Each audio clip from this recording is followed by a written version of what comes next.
Yeah, let's do it. Sanders patiently running. Sanders good cut. And another block. Sanders still going inside the 40.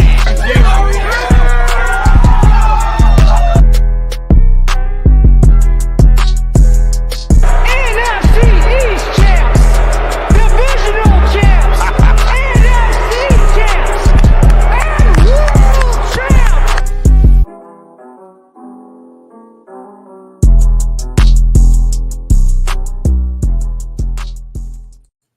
Hello, everybody, and welcome to the Kelly Green Hour, where we are here to discuss the 4-0 Philadelphia Eagles traveling to Glendale, Arizona to face the 2-2 Arizona Cardinals. I'm your host, LJ Hero, and as always, I am joined by my co-host, Connor Donald. Connor, another week where the Eagles are favored, and the way that they're playing football right now, it's no surprise. Absolutely, man. It's they have every right to be the favorite team in most games. You know, I'm a little skeptical when you're the favorite team by too much in divisional matchups, because you know that doesn't necessarily roll that way. You could be 10-0 facing an 0-10 team in your division, and that 0-10 team can come out on top with the snap of a finger. So, but we have every right to be favored. And I mean, despite the schedule and despite what everybody thinks or the excuses that people are going to try and make up, we're 4-0. We're beating what's in front of us. And that's all that is important right now. And we're at the top of a lot of power rankings for a specific reason. We're beating what's in front of us, and we're playing really well at that, because a lot of these games aren't particularly close or haven't been particularly close. Yeah, I mean, obviously week one was the 3-point contest, but the Eagles have dominated the line of scrimmage on both sides of the ball the last 3 weeks, and they're just showing their superiority in those areas. And we talk about it every offseason. We talk about it every year. Howie Roseman, this is just an Eagles philosophy they build from the inside out. So they want to be dominant along the offensive line. They want to be dominant along the defensive line. And we know, and it annoys us every year, they put so many resources into the defensive tackle position. Fletcher Cox, they cut him, paid him, and then brought him back for $14 million. They have Javon Hargraves. They drafted Jordan Davis. They still have Milton Williams. They have Marlon Tuilulopo. I'll never be able to say his name. Getting there. But and everybody's like, well, why do they continue to put all this money? Well, they value it, and if you can win along the trenches, you're going to win a lot of football games in the NFL. They have the best offensive line in football. I mean, you saw the depth of it last week when Jack Driscoll had to come in the first quarter, I believe it was, for Jordan Mailata. And, while he may have given up some pressures, for a guy that only played the right side in his 3-4 year NFL career, he looked really good on the left side. Now, do I want him starting out there all the time? No, but in a pinch, he was able to do the job. So, you got to give the Eagles a lot of credit.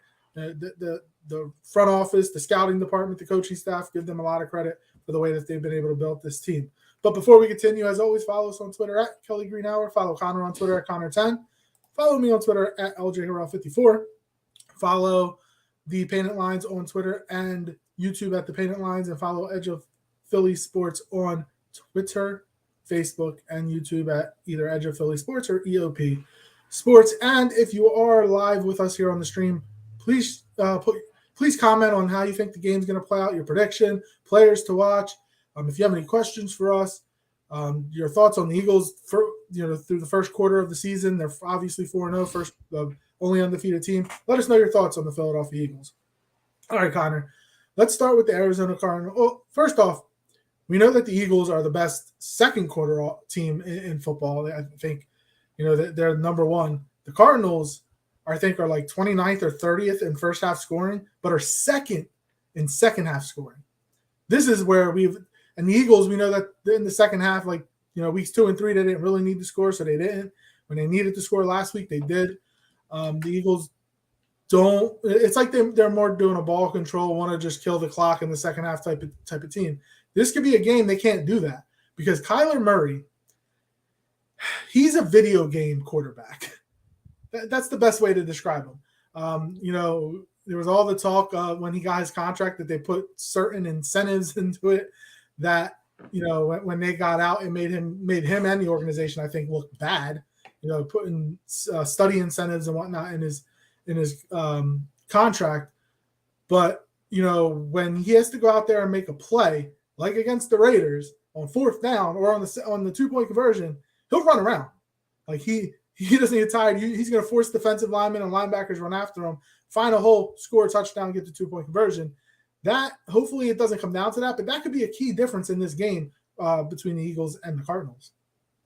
Yeah, definitely. I mean, really, the Arizona Cardinals offense is a middle of the pack offense. Like they literally rank between 12 and 16 or 12 and 18 across almost every statistical category when it comes to their offense. So, I mean, that's kind of a good thing for our defense, who's been doing as well as they've been doing. But like you said, Kyler Murray in a pinch is able to somehow pull things out. And like I was saying on the last episode, they may be one of the ugliest 2-2 teams out there, just like the Giants are one of the ugliest 3-1 teams out there. Do they get the job done? Yes. Is it ugly? Yes. Are you going to be able to be carried on ugly games and win in ugly games? We've seen it happen before, but not often that you can continue to win ugly games and you go off and win the Super Bowl or something. It just doesn't happen that way in the NFL. So like you said, to me, you just have to contain Kyler Murray. But I mean, that's easier said than done. It's just like most teams, most defenses come in with this idea of, pressure Jalen Hurts because he's not as good under pressure, but contain him. You have to keep him in the pocket. And then every team that comes in and tries, you think, oh, he's going down, or you think, oh, this isn't going to be good. And boom, suddenly he's busting off a 15, 20-yard run. It's just how these two quarterbacks are. And I'm actually super excited for the quarterback matchup. These are two very athletic and very exciting to watch quarterbacks who had a ton of question marks heading into this season. And while Jalen Hurts is answering the call a lot better than Kyler Murray, in my opinion, Kyler Murray, like you said, is like a video game quarterback and can make things interesting very quickly. He definitely can. And I think the biggest advantage, for either quarterback is the head coach. Nick Sirianni is a way better head coach than Cliff Kingsbury. Cliff Kingsbury is awful. Like, it wouldn't shock me if, and I'm trying to figure out, he couldn't win at Texas Tech with Patrick Mahomes. What Arizona was thinking that he would be able to come to the NFL and succeed. Well, yes, has he made the playoffs? Sure. And they usually start off well and then just the back half of the season just fall off. They kind of backed their way into the playoffs last year. But I don't know why or what Arizona saw in Cliff Kingsbury being a good head coach in the NFL. It makes no sense to me. I fear that Kyler Murray is being coached the way Vic used to be coached back in the day when he was with Arizona. It wasn't, we're not going to teach you the quarterback intangibles. We're just go out there and make a play. And that's kind of how Dan Reeves and Jim Moore coached Mike Vick. Mike Vick became a quarterback when he was with the Eagles. When he got to Andy Reid, and Andy Reid would Andy Reid actually coached him to be a quarterback. And I think that's why while Vic is a better one of the most athletic, if not the most athletic quarterbacks in the NFL or in NFL history, I think McNabb was a better quarterback than Vic because he had the coaching. And I think that's what Kyler Murray is missing. You're seeing that with Jalen Hurts. It started with Doug Peterson, and it's continuing with Nick Sirianni and Brian Johnson and Shane Steichen, where they are teaching him to be a quarterback.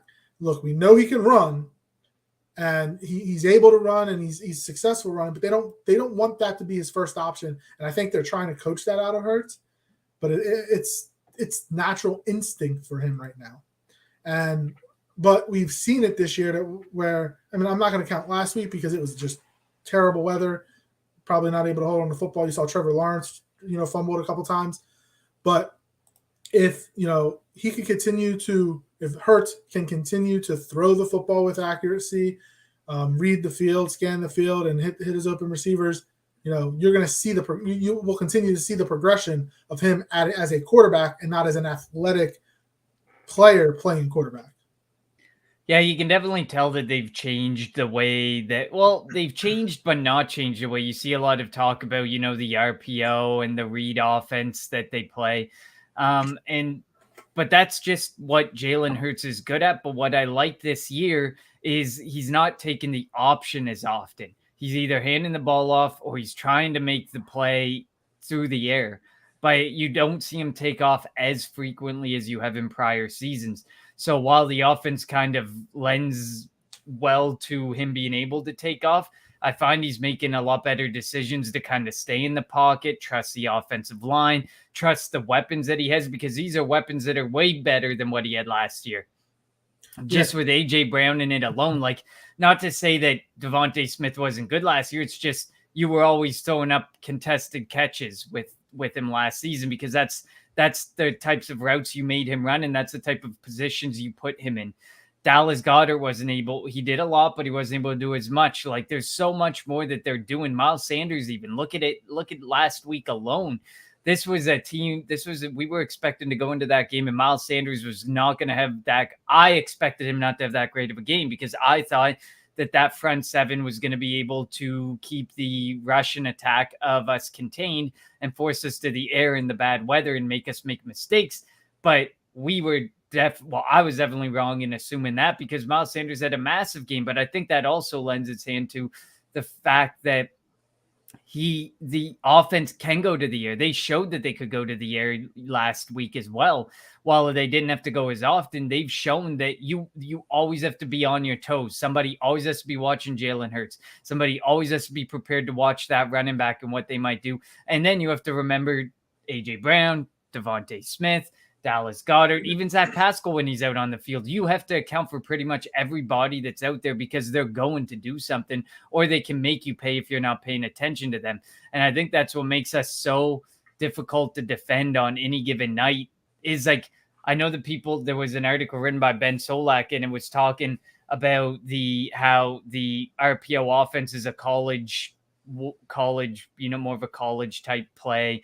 And it's not run that often in Philadelphia or in the NFL, but Philadelphia runs it to such a great success that you almost can't not use it, because it's what's opening up the field so much for our offense. Yeah, the one thing I've noticed, I'm not gonna, and again, it wasn't all that often last week, I think, with the slippery, field and whatnot. But there's a lot of the time, excuse me, there's our pass catchers are open. There's a lot of green space. And when you have a quarterback that can run, when you have an offensive line that's great at, blocking for the run, and a running back who can make people miss in the open field, when you have that aspect of the RPO, like, if you can't, if you can't diagnose it right away, you're going to be it's a lose-lose for you, because Jalen Hurts so far this year has been equipped to where he is making the right reads. He knows when he needs to hand it off. He knows when he needs to pull it and throw it. He knows when he needs to pull it and run it. So that's a very big asset to the Philadelphia Eagles, so far this year. And again, they haven't faced the San Frans, the defenses of San Fran, Tampa, Dallas. Like, they'll see that test next week against Dallas, and we'll see if they're able to move the ball, next Sunday night. But, it's going to be – it's just going to be interesting to see how – they're going to go on the road against a team that's comparable to them. Now, the only issue with Arizona, looking at their depth chart, they have DeAndre Hopkins is suspended. They have a bunch of, players that are questionable, and usually questionable means you're probably might not play. But like Marquise Brown is banged up, A.J. Brown's banged up, Rondell Moore is banged up. They're your three starting receivers right now. I mean, I don't think all three are going to be out. All three might play. I think Rondell Moore probably the less of the three. We'll see. But, like, if Zach Ertz is going to be your number one weapon at this stage in his career, that might be an issue for Arizona. Look, we all love Zach Ertz. He's a legend in Philly. Two of the biggest catches in Eagles history, one on fourth down in the Super Bowl, the touchdown, and then the touchdown to reclaim the lead against the Patriots back in the 2017 Super Bowl or 2018 Super Bowl. Like, that's, what? Like, I would usually be worried, but the way our linebackers have been playing, I think they would be able to hold up against Zach Ertz. I think the big question is going to be James Conner. Last year, he was really good. Like, I'm pretty sure he had 4 or 5 touchdowns by this point in the year last year. I think he has 1 now.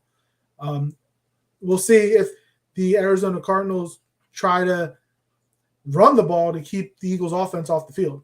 Whether it's with Connor, whether it's with Murray, whether it's with Rondale Moore or Marquise Brown, like finding ways to get them the ball on screens, it's going to be key for Arizona to find a way to move the ball, matriculate it down the field, and not allow the Eagles offense on the field, which with the as potent as they have been so far this year.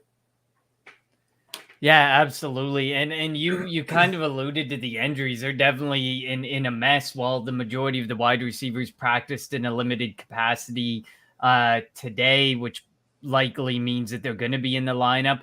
How effective can these guys be? Like you said, Marquise Brown dealing with the foot, and then Rondale Moore and AJ Green dealing with the knees. But another very important thing, because you said you wonder if they're going to go to the ground, try and stick to that run game. The entire left side of their offensive line is currently banged up as well. All of them questionable for the game, although I think they've all been practicing, so they will likely play. But how much can you trust the offensive line if you can only really force yourself in one direction to try and avoid any potential issues with the left side of the line and how effective they might be with their injuries? It's Rodney Hudson at center, DJ Humphries at tackle, and Max Garcia at guard.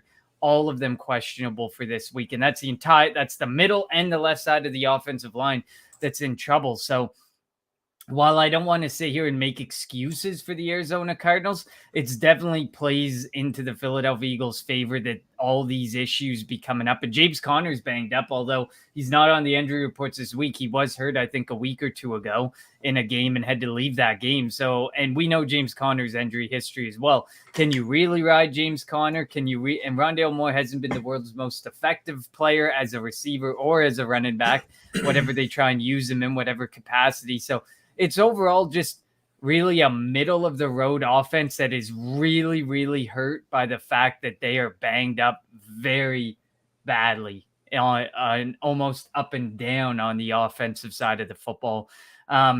So that definitely plays really well for the Philadelphia Eagles, especially for a defense that's playing as well as they've been playing the last 3 weeks.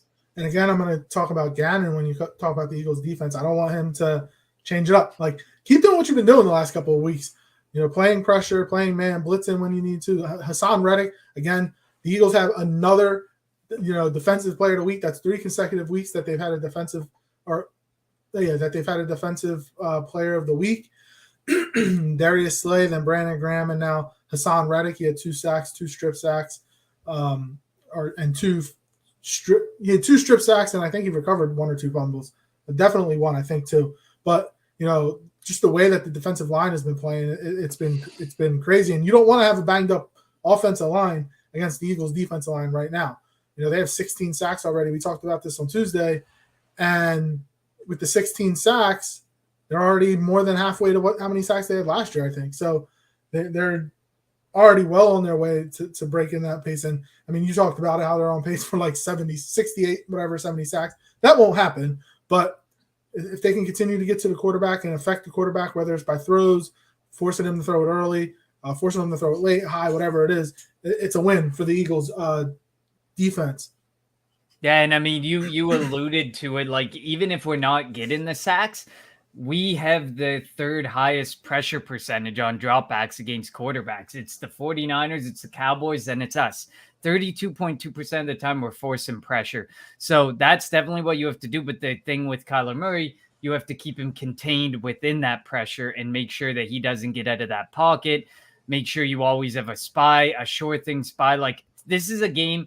And well, I mean, we've said it like the last 3 or 4 weeks now where TJ Edwards is going to be pretty important. He's going to have to be that guy who keeps a close eye and make sure that he makes a tackle when he has to make the tackle. If he has to work downhill or if he's the blitzer or whatever, you need to make sure that you make that tackle and don't allow any forced missed tackles by Kyler Murray, because he can really make you pay. 1 missed tackle can equal 15, 20 yards for this guy. So the good thing is, I trust TJ Edwards in that type of role. He's done a really good job of it and as the defense as a whole has done a really good job of keeping him contained. It's just, I don't want to see him getting out from, I mean, out from behind the pocket, as limited as humanly possible. You just don't want to see him get out of there. So we've seen where the Eagles are getting pressure and the quarterback's able to get away from it. Although the past couple weeks hasn't looked that way for Trevor Lawrence and Carson Wentz. But there is a chance that this could look a lot like, week 1 or week 2, where maybe the quarterback was able to get the ball off quickly, or the quarterback was able to get away from the pressure. So hopefully that's not the case. The only thing about that is I don't think Kyler Murray is one to get rid of the ball that quickly. He's more, we've seen it. He wants to make a play down the field. He's going to try to allow his receivers to get open, and he has the athletic ability to move around in the pocket. And you, especially like Marquise Brown, he's a downfield guy. Like, he needs that 2 or 3 seconds to get downfield as quick as he can and get himself open. And AJ Green is not necessarily an overly effective wide receiver at all levels of the field anymore. He's kind of past his heyday there. And then Rondale Moore is only really good in the short intermediate range due to size factors and stuff. Although he's very athletic, he could get open. But if you get hands on him, you can make his day really tough. So they don't really have like an AJ Brown. They don't really have a Devontae Smith. They don't have those wide receivers that they can really lean on against guys like, hopefully he plays, Darius Slay, James Bradbury, Avonte Maddox. Hopefully he plays as well. But it's really tough. It's going to be a really tough day facing this secondary with those wide receivers. One thing I liked that was said this week, and it was said by Jalen Hurts, like during one of his press conferences. At the end of it, he's like, "You guys didn't ask me anything about the Cardinals. Like, they're a good team." A lot of people have asked, and I've heard, could this be a trap game for the Eagles? Because who do they have next week? They have the Dallas Cowboys, so they haven't beaten. Dallas is right on their tails. They haven't beaten Dallas in a while, and so like it's the Sunday night game in Philly, and everybody's going to be in anticipation of potentially the 5-0 Eagles and the 4-1 Cowboys, and likely Dak Prescott return likely, game. Likely Dak Prescott returning. Even though if Cooper Rush beats the Rams, I'm pretty sure Jerry Jones is going to be like, "Yeah, Dak still can't hold the football." But like, the big fear could be: is this going to be a trap game for the Eagles? Are they going to look past it? But I think Jalen put all kind of squash to that with his comments. We're not doing this. This is a good team that we're going up against in Arizona. So, like, we're not looking past them. You got to give them the respect that they deserve. And Nick Sirianni mentioned that he was on the Pat McAfee show yesterday. And one thing he mentioned about Jalen is, last year, if you remember that one game after he threw an interception, he got in Jalen's face, screaming at him on the sideline, and Jalen's facial expression didn't change. He does that move against the Saints where he breaks somebody's ankles and scores a touchdown. His facial expression doesn't change. He is the same guy all the time. And you like to have that in your quarterback. You don't want him to get too high. You don't want him to get too low. And Jalen is as even keel as they come. Yeah, definitely. He handles pressure and situations like that so well. And that's a big thing. Like, the Philadelphia Eagles, now we're doing really good. This is a thing that we do. When we do really good, we start overlooking opponents and we start looking to, what's the next big game? What's the game we should really be thinking about? And really, the game we should be thinking about is that next game, because the Dallas Cowboys haven't given us room to breathe. We don't have a right to look. Giants. Or the new, I feel like the room to breathe will start coming here soon with them. But like, you can't look ahead. If say the next best team in our division was 1-3, I still wouldn't want to look ahead. But okay, I mean, if you really want to look ahead to the next week to the big divisional game, okay, fine. But it's 4-0, 3-1, 3-1, 1-3. So we don't have to worry about the Commanders, but the other two teams, whether you like it or not, and whether you think they're good or not, they're there. They're making this division interesting. The NFC least has actually become a division with multiple above 500, not 500, above 500 teams. Yeah, we're not the NFC West where all 4 teams are 2-2. Exactly. So, like, you can't look ahead of any opponent, especially in a schedule where, like we talked about in week 1, the Detroit Lions were a team we were so worried about because it felt like a game. It's that extra preseason game. You're finally the ones are getting their first place since that first drive of the first preseason game, and you don't know what you're going to get. That could be a game that you overlook. You can't overlook any game whatsoever. And I don't think that the Philadelphia Eagles have, despite the media trying their hardest to think that there's reason to overlook any of these games or any of these opponents.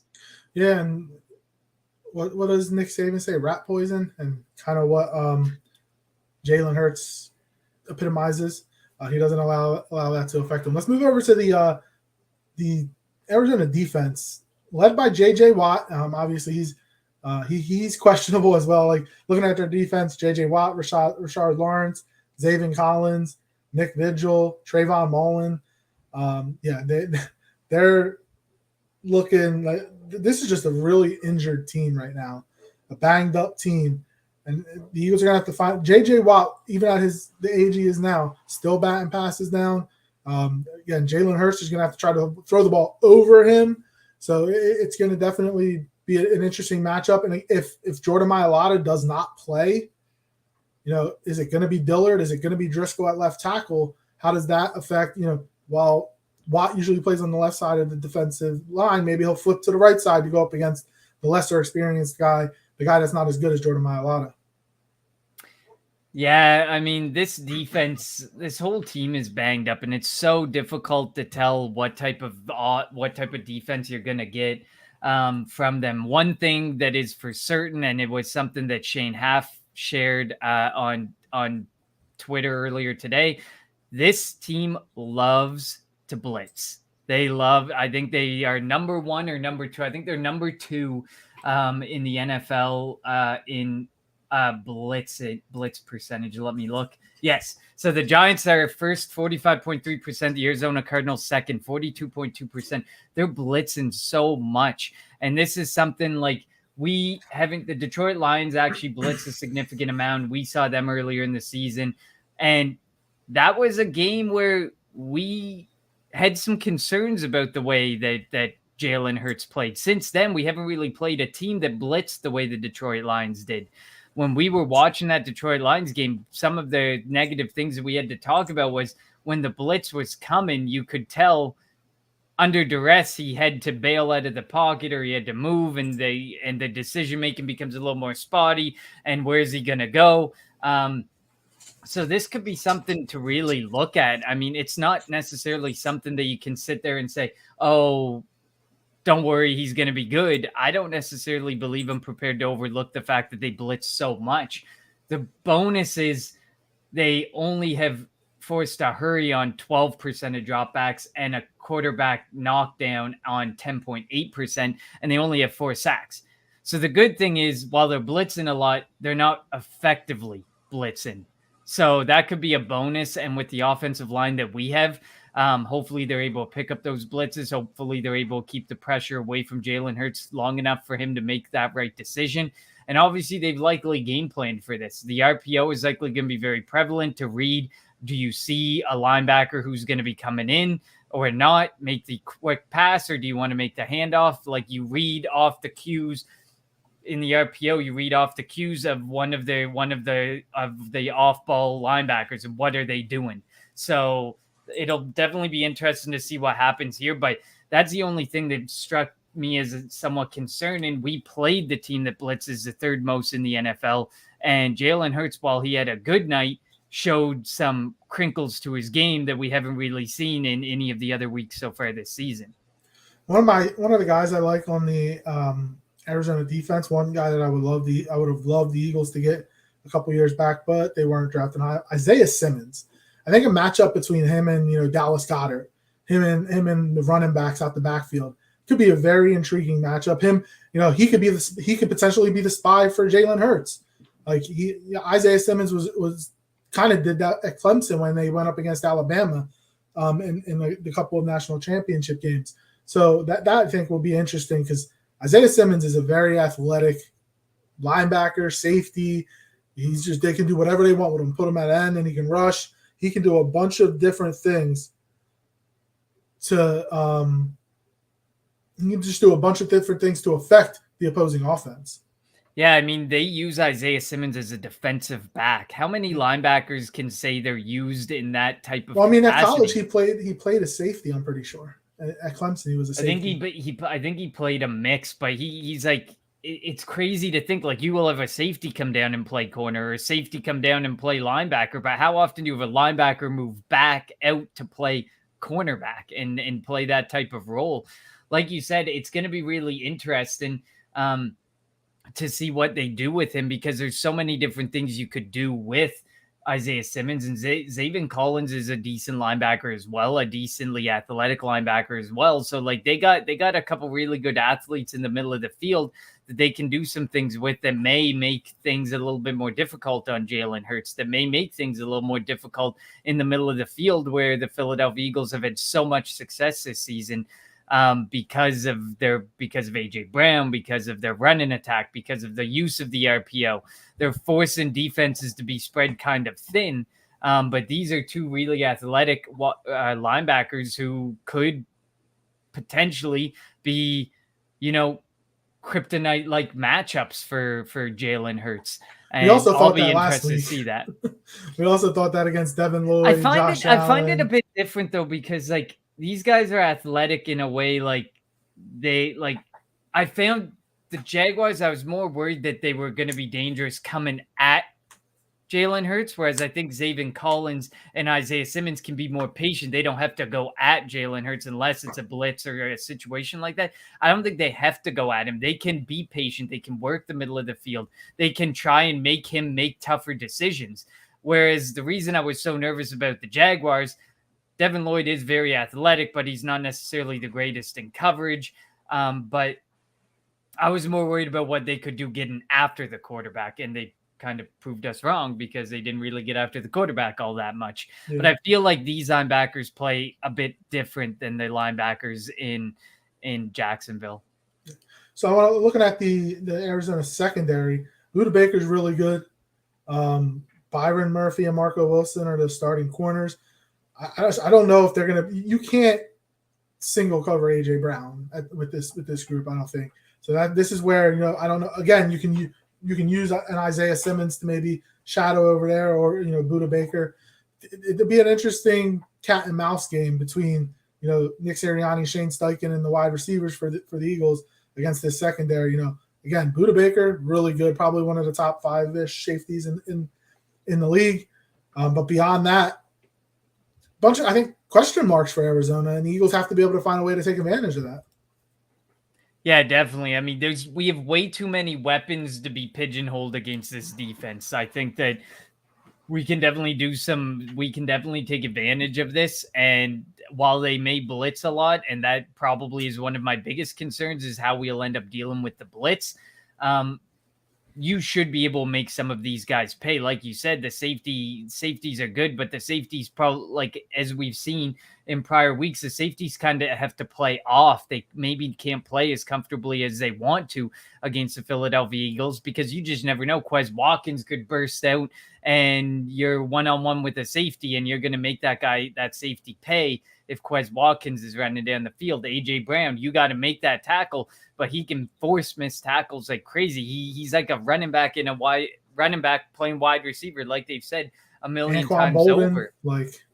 Exactly. So to me, I feel like the defenses can't play as comfortably as they think they can against some other teams because of all the weapons and because of the way that they work this offense. It's just such an effective offense, whether they're running the ball, whether they're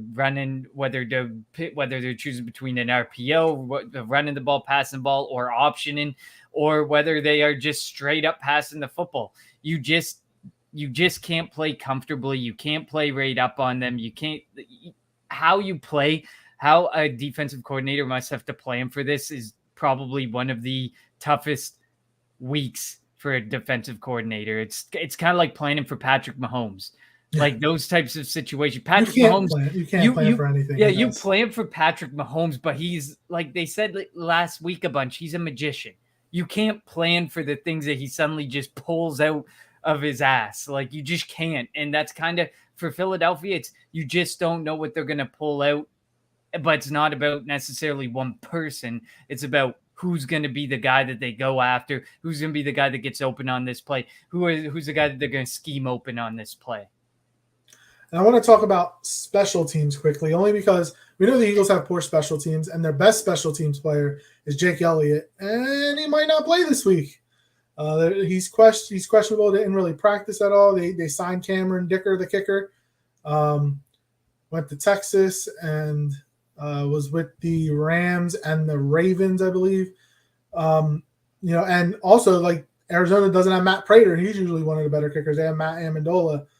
I think Andy Lee is a better punter than Aaron Sipas, and I will take the Arizona return game over the Eagles only because we don't have a return game. But I think we're not talking enough about Jake Elliott potentially not playing, because that could be key, because we know how reliable he is. He was a Pro Bowl kicker last year, and we don't know if it's going to be Cameron Dicker. We don't know what we're going to get out of the kicker position, like that stability we've been having with Jake Elliott over the last couple of years. Yeah, definitely. I understand the concern there, because we have been able to lean on him when we need a big field goal from 40, 50, 60 yards out. We've been able to put our faith into this guy, and now we don't have him. So if you're going shot for shot with an offense that has proven they can go shot for shot with offenses and make those big game comebacks, and you need a big kick, we can't necessarily lean on Cameron Dicker, although I don't know a whole lot about him or how effective he might be at the NFL level. It's just, I agree with you. It's such a different circumstance for us, because we are never without Jake Elliott. This is like the last 2 years when he's been most effective. We haven't had to worry about him not being there. Mm-hmm. And now we're sitting there staring down this chance where if it's a really close game and it's a big field goal kick, you probably have to go for it. You're probably in situations where you have to go for it because you don't trust this kicker necessarily outside of anything more than 40 yards. Like, you probably want to trust him within 40 yards or less in these circumstances. So, as Dave says, on field goal opportunities, they just might go for it on fourth downs instead. If you're fourth and they like to go for it on fourth down anyway. Exactly. If you're anything fourth and inches to 4th and 3 or 4, it's probably 4 down territory where you can definitely consider going for it, especially because you want the more points over this team that could potentially put up a lot of points as well. While they are a middle of the pack offense, when they're backed up in their corner, Kyler Murray has been able to put them in situations to win games and make those comebacks. Yeah, he has. So, I mean, a lot of questions obviously going into this game. On paper, the Eagles are the better team, but that's why you don't play football on paper. So that's going to definitely make for an intriguing matchup this week. I know we mentioned him, and I want to touch Zach Ertz facing the Eagles for the first time. What do you think? Especially for him, I know Doug doesn't play on the field. It was emotional for Doug last week. Carson left on bad terms, I think. So that's different. Ertz was traded. The Eagles, when he got traded, it didn't look like the Eagles were going to be a playoff team. And then they eventually became a playoff team after he left, and they went through the easy part of the schedule. What do you think is going through Zach Ertz's mind, his preparation this week as he gets set to face the Eagles for the first time? I bet you he's saying, thank God it's not in Philly. Although I don't think he should get booed either. I think he should be showing respect because he was really good. He was really crucial in that winning the Super Bowl. And I mean, what's going through his mind is I think he's going to have a big game because this offense, one of their only weapons. Yeah, he's one of their best. He's one of their most effective offensive weapons. I think he's going to have a big game. And I was a huge Zach Ertz fan. He's one of my favorite Eagles of all time. And he's still really effective. He's still really good at what he does. And I don't think there's anything going through his head. I think he's probably treating this as any other game, but he gets to play against some guys that he knows really well. But there's so much that's changed on the defensive side of the ball that it's such a different defense that he's seeing than what he's used to. So it's figuring out how to exploit that defense, how to be a team, how to be the first team since Detroit to really put some points up and put some yardage up against his defense. But I mean, I think it would be a far more emotional game if it was in Philadelphia. It just feels that way. The games are always just so much more emotional in Philadelphia because you don't know how the fan base is going to react. And even if you do know how the fan base is going to react, you won a Super Bowl there. You were there for so many years. You and your wife were such a big part of charities and so much in that community. Like, it just doesn't feel as big as if it was in Philadelphia. Yeah. What do you? So, games in Glendale, Arizona. Is this the first of 2 trips? That's where the Super Bowl is. I don't want. We talked about not looking ahead. I don't think I'm prepared to look anywhere near a Super Bowl yet. I know. I'm kidding. All right. Now it's prediction. We can dream. We can dream. Now it's prediction time. You know how we'd like to do it. Give me an offensive player, a defensive player to watch, and your score. Offensive player to watch. Oh boy. I think I'm gonna go with Miles Sanders this week. I didn't go with Miles Sanders last week because I was a little nervous about it, but we've kind of already spoke about a lot. You did go Miles Sanders because I wanted to go Miles Sanders. Oh, maybe I did.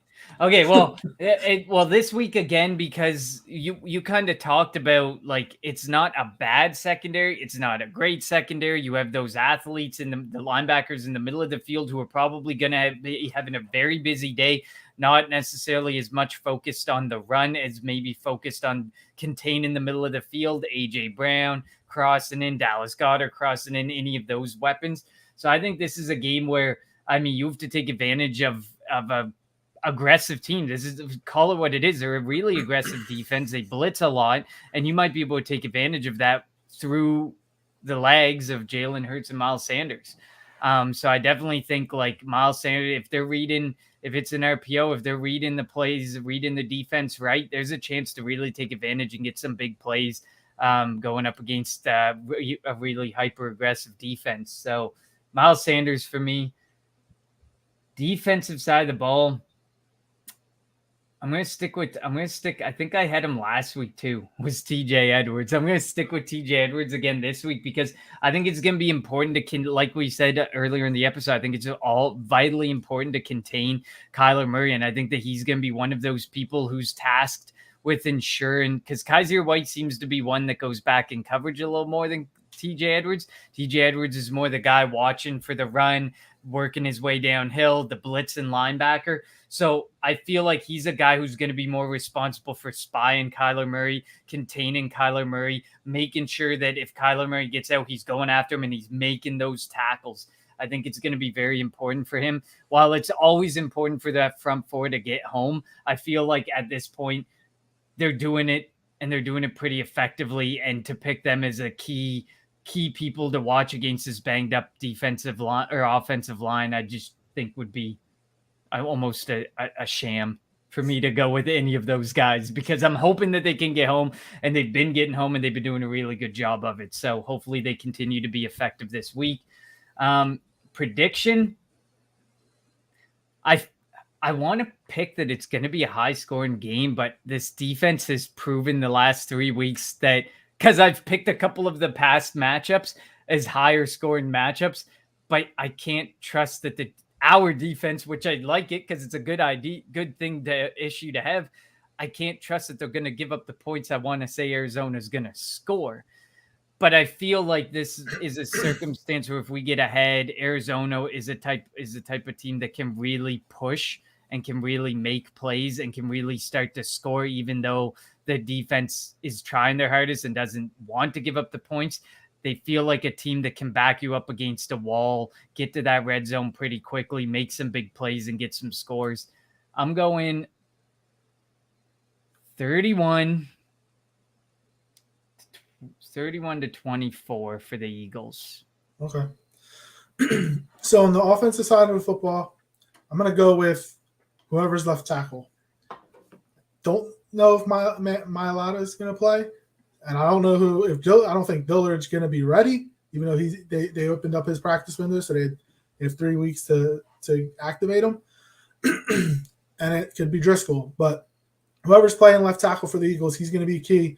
A, you're protecting the blind side of Jalen Hurts, and B, like the way that the offensive line has been performing the last couple of weeks, all season, the last couple of weeks, they've just been road graders. So you're gonna have to go up against J.J. Watt. So you're gonna have to go up against a Hall of Fame defensive end. So the Eagles are gonna have to find, or whoever's playing left tackle is definitely gonna have to put their big boy pants on. On the defensive side of the football, I'm gonna go James Bradberry again. We think Darius Slay is gonna play. You don't know. Avonte Maddox, maybe. You don't know. But James Bradberry has been Mr. Consistent for the Eagles so far. You know, he's earning himself number one cornerback money for next year. I don't know how the Eagles are going to bring him back, especially if you're going to have to pay Jalen Hurts. I don't know how it's going to happen. I think this is a one and done year for James Bradberry if he continues to play the way he has been playing. Because this is Carolina Bradberry that we're seeing, all pro Bradberry that we're seeing.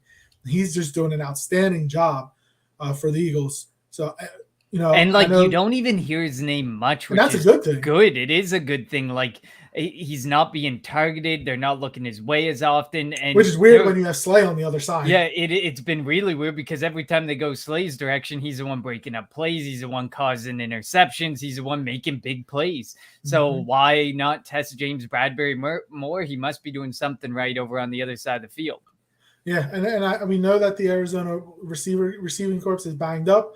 We expect them all to play, but like whoever he's against, Hollywood Brown, Rondale Moore, whoever it is, AJ Green, just lock him up, continue to do what he's been doing because he has been really, really good for the Eagles. A great signing by Howie Roseman, and thank you, Giants, for releasing him. As Darius Slay said, I think it was either this week or last week, he's like, they were interviewing Bradberry, the media was interviewing Bradberry, and Slay in the locker next to him was like, you need to ask the Giants that. Don't know why the Giants cut him, but they went back and they went out and grabbed Landon Collins. You didn't want to keep James Bradberry on the field, but on your team, but you're going to go and you're going to grab. He was Landon also Collins. being paid a lot of money by the Giants. He was getting paid a lot of money, but I think like that defense, he was just. It was awful. Well, he's good. Regime, he's good. The Joe Judge and Dave Gettleman. I missed that regime by the Giants. They should have never got rid of him.